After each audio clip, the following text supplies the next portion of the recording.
Right now on the National Weather Desk, wild weather. Strong winds caused major problems over the weekend, sparking fires in New York.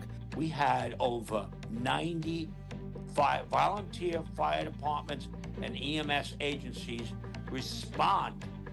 And we'll look at the latest drought monitor to find out what areas are in desperate need of rain. Obviously, the more impacted areas are out in the desert Southwest, places like Las Vegas, Phoenix, El Paso.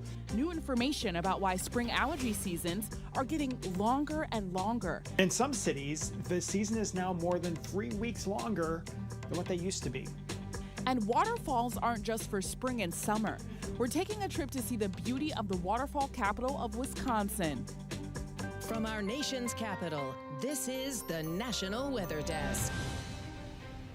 Well, good morning and welcome to the National Weather Desk. I'm Janae Bowens. New York Governor Kathy Hochul, massive columns of billowing smoke engulf swaths of eastern Long Island. Firefighters work to contain at least 3 major brush fires caused by dry conditions and high winds. Jen Sullivan has more. Massive flames and heavy smoke are what many people saw on New York's Long Island Saturday as multiple brush fires exploded. Expected wind gusts up to 35 miles per hour, further fueling the flames. It's the wind that drove this fire. A major highway was shut down. New York Governor Kathy Hochul declaring a state of emergency for Suffolk County. While there are no structures in harm's way at this moment, again, this could shift in a moment, but the air quality is definitely compromised. The National Guard was called in to help the firefighters from multiple agencies fight the flames. Officials say at least 2 firefighters were hurt. We had over 90 volunteer fire departments and EMS agencies respond and was able to contain the fire. It's not just New York dealing with extreme conditions. At least 50 million people are under the threat for severe weather through Tuesday, with the greatest threat impacting a large portion of the Southeast, flash floods and possible tornadoes. You can see very heavy pockets of rain, especially across northern Florida, southern Georgia, and even portions of South Carolina. Meanwhile, in the Southwest, 4 million people are under red flag warnings. Dry conditions coupled with possible wind gusts up to 50 miles per hour could increase the chances of wildfires. In New York, I'm Jen Sullivan reporting. And it wasn't just New York seeing high winds this weekend. Mount Washington in New Hampshire is no stranger to strong winds. A worker at the park attempted to stand up, then struggled to maintain footing while crouched near the ground in the face of winds topping 110 to 120 miles per hour on Saturday.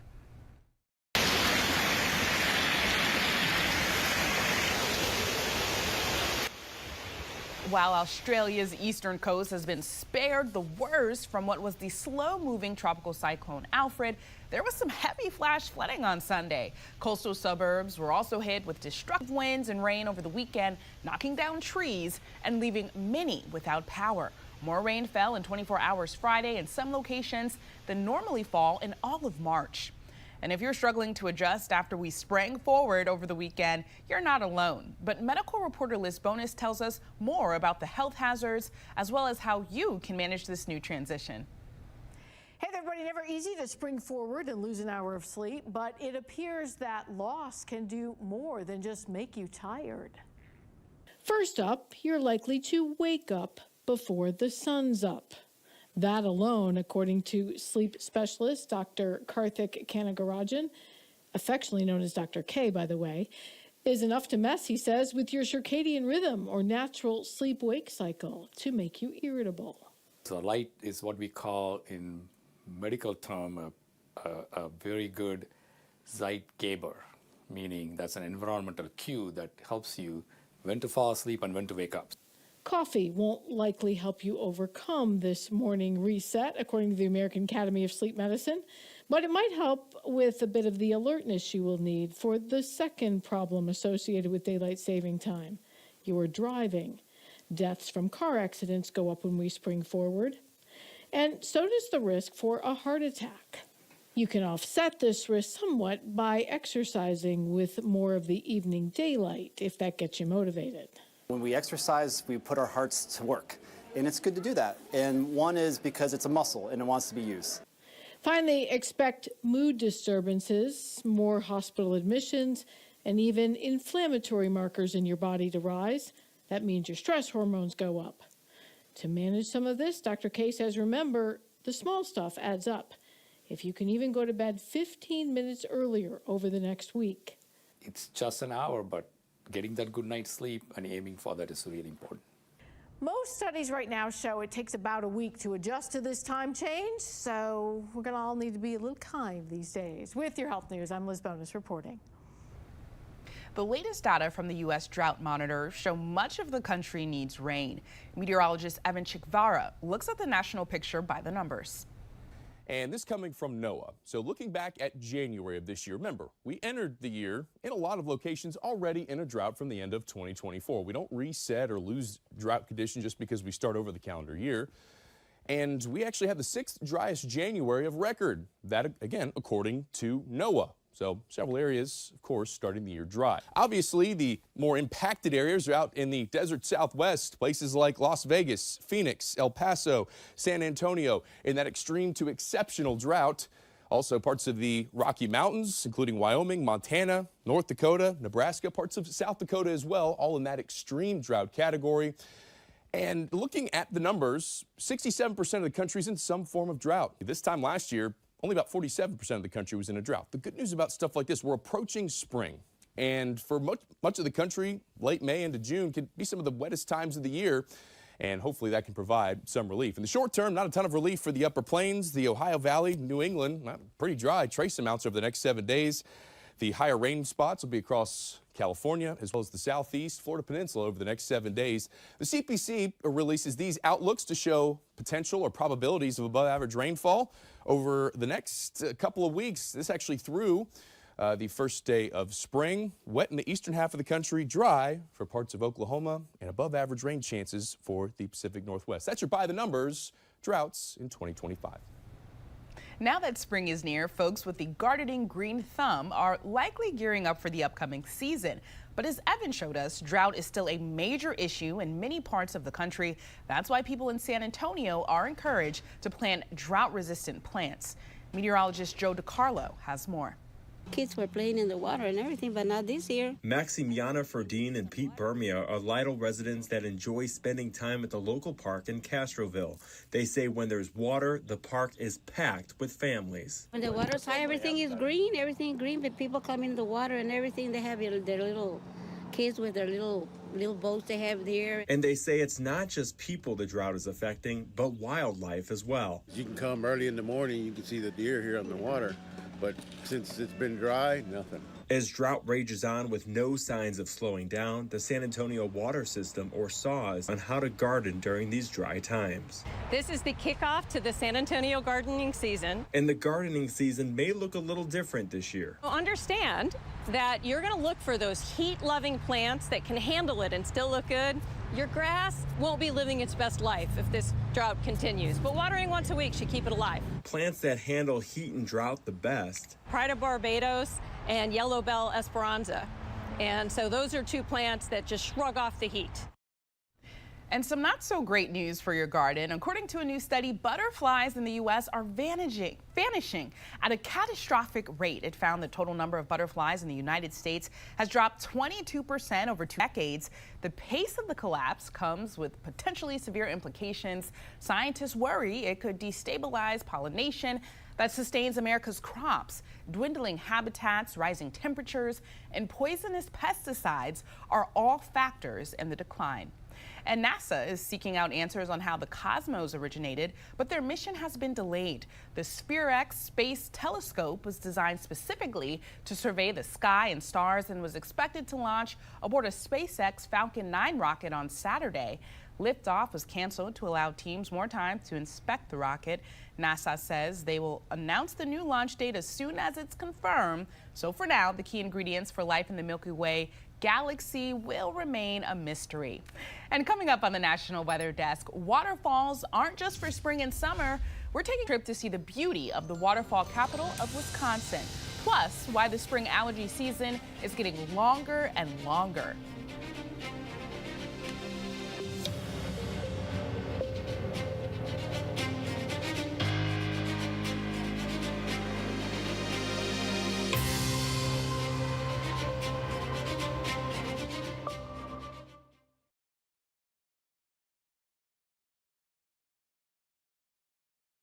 I'm meteorologist Ryan Munn. Let's get a look at the Northeast as we head through the morning hours on Monday. Some light snow up towards areas in northern Vermont, New Hampshire, southern Maine. That moves on out of here. We are going to see a good amount of sunshine for many areas as we head through the day on Monday. Into the day Tuesday, we are going to see, on average, call it partly cloudy skies, a little more in the way of clouds up towards areas in Maine. Now, as we get a look at the high temperatures, you notice cooler up towards the north, 50s and 60s in the southern part of New England.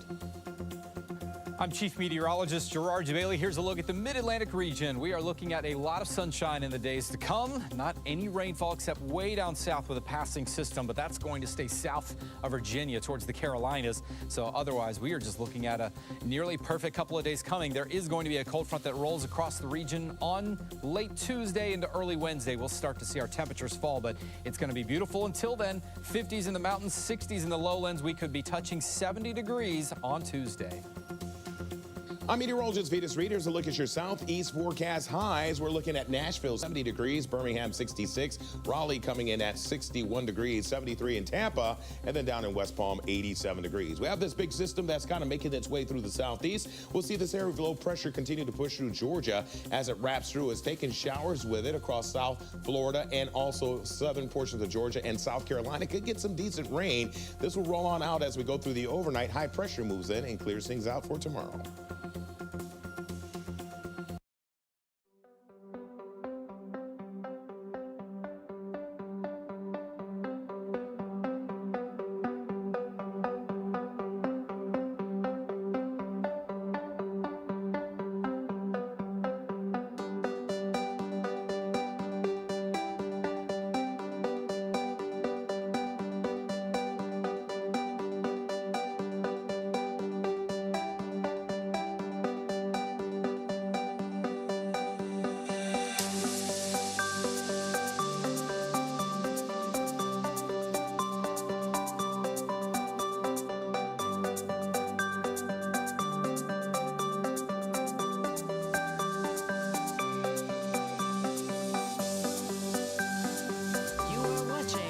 National Weather Desk. Reports over the weekend indicated another 1,000 employees at NOAA could be fired as part of the Trump administration's efforts to reshape the federal government. While it's still too early to know the impact, but some people who lost their jobs say forecasting severe weather like hurricanes and tornadoes will take a hit. Cecil Hannibal has more from Sacramento. So if those people aren't there, those projects, I mean, the obvious consequences, those projects will just sit. Projects like constructing dams, levees, or even bridges over rivers all could be stalled if NOAA Fisheries is short-staffed. But beyond critical infrastructure, NOAA also regulates commercial fishing. They look at, science, and they have to write rules based on science each year. So if there aren't staff to do that, that could easily impact fish that you see at the grocery store, both in terms of just what's there and the price of that. We reached out to NOAA Fisheries regional office who confirmed 5 employees were fired. But staff tells us this is just the first round of cuts. And a bill moving forward in the Oklahoma state capitol has the attention of storm chasers around the world. Paige Taylor shows us what it's all about. House Bill 2426 would create a license for professional storm trackers who are employed or contracted with a qualified media outlet. The license would allow these storm trackers to use lights on vehicles and be considered an emergency vehicle with access to roads that are closed due to weather. Those with a license would also be able to run red lights or stop signs after slowing down first and exceed the speed limit as long as the speeding does not endanger life. Whenever we have severe weather that passes through the state of Oklahoma, we have hundreds, if not possibly thousands of storm chasers that converge on our state to chase these storms. But there are only a handful that are reporting to you that you are relying on for news and weather information. Some lawmakers raised concerns in a committee meeting. They are already running lights. It is already the Wild West. They are already breaking traffic laws. One lawmaker is afraid the bill infringes on First Amendment rights. I'm afraid that this bill opens a door to licensing members of the press for what they do. Severe weather often leads to flash flooding. Meteorologist Sharon Ray takes a closer look at just how quickly it can become life-threatening. But sometimes that rain, it can come down very heavily. And when it does that, and sometimes when we see inches of rain in just a few hours, that can cause problems. Not only ponding on roadways, but also sometimes it can cause flooding as that water rushes into low-lying areas like it's doing right now. And you got to be really careful with that water because it can rise very quickly. In fact, as you can see, it does come up, and when we see the water rising, well, that's when we can see problems on roadways. In fact, I didn't know if you knew this or not, but just 6 inches of water, kind of like what I'm standing in here, that 6 inches of water, if it's rushing rapidly, it can knock off your feet and it can sweep a person away. And then when you see that water getting up to 12 inches, that can actually take small cars away, and then 12 to 24 inches up to 2 feet of water. And some roads, it doesn't take long for that to happen. That can sweep away a van, a truck, or an SUV. So that's something that you got to keep in mind. That's why we always tell you, you can't tell just how deep the water is on roads. So it's always best don't drive through it, turn around, don't drown. In fact, flash flooding happens when you have that heavy rain in a short period of time and the ground just can't absorb any more water. So the water starts to, of course, move and accumulate. And as it does, it can happen within hours, sometimes even minutes. The water can come up very quickly. Flash flooding can happen when you have just as little as 2 inches of rain in 6 hours time, and most of it occurs between April and September. And did you know that more than half of the people that die in flash floods are because of vehicle-related instances? So one of the things we always tell you is turn around, but don't drown. We're entering the time of year when pollen makes life miserable for allergy sufferers. Unfortunately, there's now evidence allergy season is starting earlier and lasting longer. And as Emily Gracie explains, it's likely caused by climate change. Achoo! Whether it's sneezing, coughing, or runny and itchy eyes, spring is not a great time for seasonal allergy sufferers, and the situation is getting worse. Climate Central found warming trends have led to more freeze-free days each year. That gives plants more time to grow and release their pollen. In fact, the freeze-free growing season lengthened in 87% of the U.S. cities analyzed since 1970. And in some cities, the season is now more than 3 weeks longer than what they used to be. That means more sneezing, sniffles, and itchy eyes for millions of Americans. The biggest change was in Reno, Nevada, with 96 more days. That's 70 longer than it was back in the 70s. Climate Central found human-caused climate warming was the primary reason for the changes. And warmer temperatures means more pollen, particularly in grasses and ragweed. It could lead to more asthma cases, especially among children, where 1 in 5 already suffer from seasonal allergies. Spring's arrival next week means warmer temperatures and budding flowers won't be too far behind. So why do we have seasons? Meteorologist NOAA Hawk explains. As we near the end of March, we are going to be heading towards spring.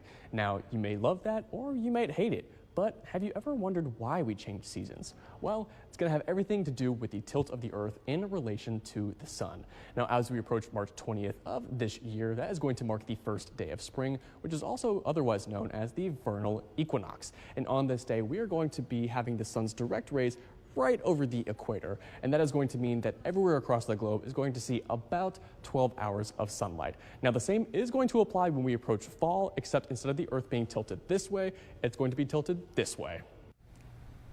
Now, if chasing winter waterways sounds intriguing, you may want to put the self-proclaimed waterfalls capital of Wisconsin on your bucket list. Eric Peterson takes us to Longslide Falls in northeast Wisconsin, where there's a gorgeous combination of snow, ice, and water.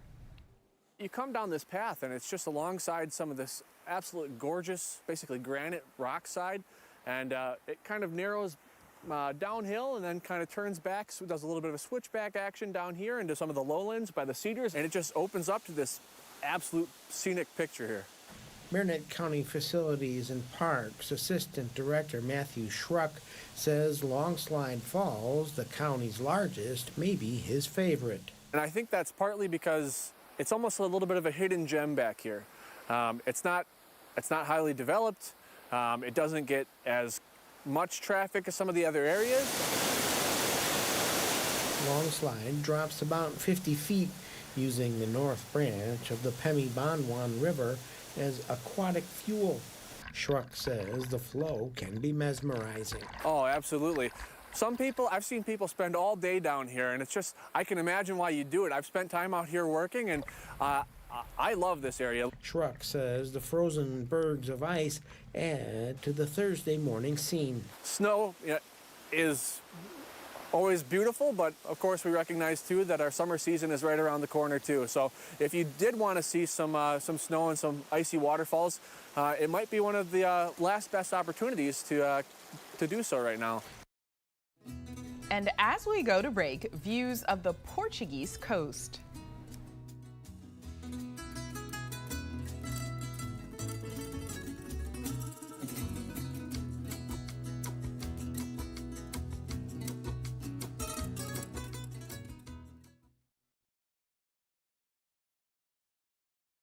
Well, a very good Monday morning, everyone. I'm meteorologist Andrew Buck-Michael. Beautiful weather as we go through the day today across the Midwest. High temperatures getting into the 60s and 70s for most of the Midwest, maybe even giving 80 a run for its money in Lincoln and Wichita for the day today. For the day tomorrow, temperatures cooling down a little bit across the northern plains with some highs in the 40s there, but we start warming up more as we head into the end of the week and staying dry for most of us.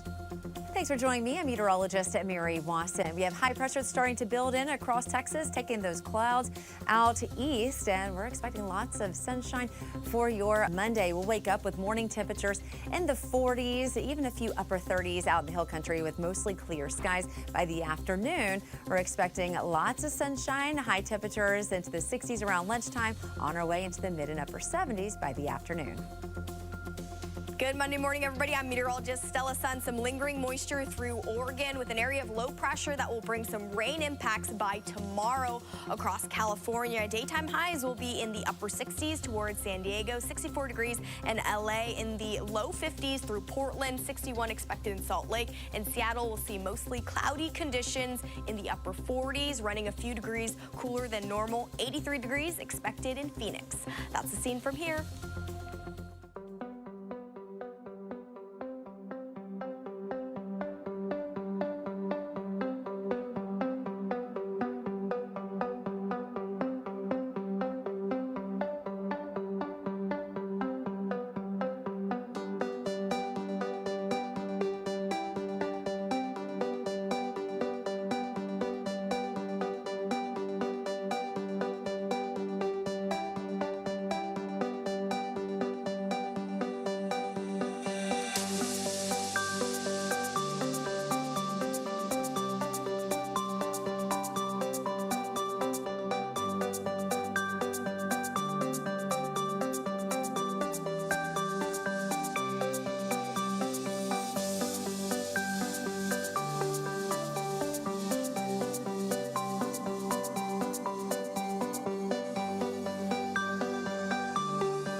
You are watching the National Weather Desk. A total lunar eclipse is set for the end of this week. Totality starts Friday morning at 2:30 a.m. Eastern Time. Meteorologist Christina Ernie has more on what you can expect. Here's 5 things you need to know about the total lunar eclipse taking place on March 14th. This is the first total lunar eclipse that we've seen since November of 2022, but we actually have 3 lined up between the next 2 years. So the Earth passes between the sun and the moon, which casts a shadow on the moon, making it look red because only the longer wavelengths are actually able to make it through. It gets the nickname the blood moon. Unlike solar eclipses, lunar eclipses are safe to watch with the naked eye. Lunar eclipses are longer than solar eclipses. The best time to view the total lunar eclipse is going to be through the overnight hours or when the sky is dark. This is good news on the East Coast because Friday, March 14th, the peak time for this eclipse is early in the morning. We'd love to share your weather content on the air. You can find us on all your favorite social media platforms. Just search the National Weather Desk. We'll be right back.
Well, thank you so much for joining us. I'm Janae Bowens. Make it a great day, and I'll see you right back here tomorrow.